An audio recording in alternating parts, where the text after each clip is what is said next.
ওই দেখা যায় তাল গাছ, ওই আমাদের গাছ, ওইখানে যে বাস করে বাবু কান্না বগিচা। আমি বললাম ও বগি তুই খাইস কি ভান্তা ভাসাস? বগি কয় ভান্তা আমি খাই না, পুঁটি মাছ পাই না, ওই একটা যদি পাই অমনি ধরে কাপড় গোবস খায়। এবার এই কবিতাটি যদি আমরা আমাদের দেশে নারী ও পুরুষের মাঝে একটা জাত আছে, নাম কি আমাদের মাঝে আছে নাকি দু একজনের? আমরা বিশ্বাস করি নাই। তো আমরা যদি তাদের কাছে পাঠিয়ে দিই তাহলে তারা এই কবিতাটি কিভাবে আবৃত্তি করবে? ওই দেখা যায় তাল গাছ, ওই আমাদের গাঁ, ওইখানেতে বাস করে কানা বগিচা। ঠিক কি না? এবার যেহেতু আমার নোমান ভাই বলেছেন যে আমাদের কুয়াকাটা হুজুরের সুরে একটু বলার জন্য, না আমরা এটা বাদ দিই। অনেকে আছে না যারা কান্না করে বয়ান করে, আমাদের দেশে যারা আছে অনেক বুজুর্গরা কান্না করে বয়ান করেন অনেকেই, আমরা তাদের মতো যদি আবৃত্তি করি তাহলে কেমন শোনা যাবে?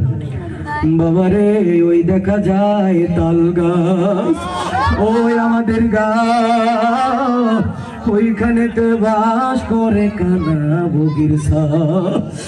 আরে আমি বগিরে জিজ্ঞাসা করলাম, ও বগি তুই খাস কি, পান্তা ভাত চাস কি? আরে বগি কান্দা কান্দা কই পান্তা আমি খাই না, পুঁটি মাছ পাই না, একটা যদি পাই অমনি ধইরা গাপুস গুপুস খাই।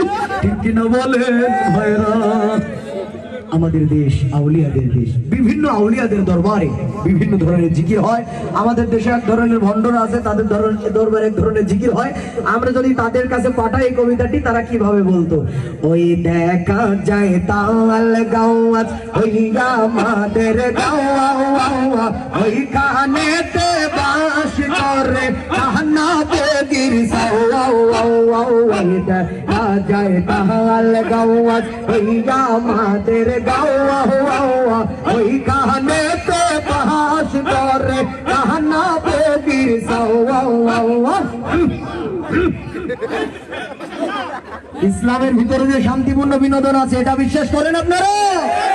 আগামীতে আরো বড় সড় আকারে প্রোগ্রাম হোক, চান তো সবাই?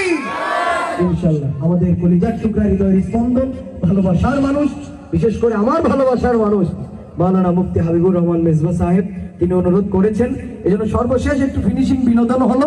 কিন্তু এখন মনটাকে নরম করে আমরা একটু মায়ের গজল শুনবো, যাদের মা দুনিয়া থেকে চলে গেছে। মনটাকে নরম করে আমরা এখন